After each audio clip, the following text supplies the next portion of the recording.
உங்களை மதிக்காதவங்க முன்னாடி போய் கெஞ்சிட்டே இருக்காதீங்க. நம்ம சுயமரியாதைய யாருக்காகவும் விட்டு கொடுக்க கூடாது. இதுல கடைசியா சொல்ற ஒரு விஷயம் ரொம்ப முக்கியம், ரொம்ப சக்தி வாய்ந்தது. ஒண்ணு, உங்களை விரும்புறவங்களை நீங்களும் விரும்புங்க. உண்மையான அன்புக்காக நாம அலைய வேண்டிய அவசியமே இல்லை.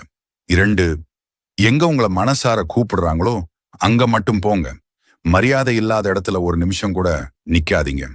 3, உங்களை தேடி பேசுறவங்க கிட்ட நீங்களும் பேசுங்க. நம்ம முயற்சிக்கு மதிப்பு இல்லாத இடம் நமக்கு எதுக்கு? 4, உங்க கூட யார் நிக்கிறாங்களோ அவங்க கூட நீங்களும் நில்லுங்க. விசுவாசம்னா அது 2 பக்கமும் இருக்கணும் இல்லையா? 5, உங்களை ஒரு ஆப்ஷனா பார்க்கிறவங்கள கண்டுக்காதீங்க.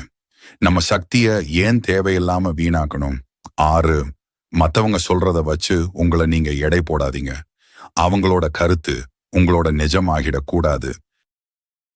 Download ShareChat.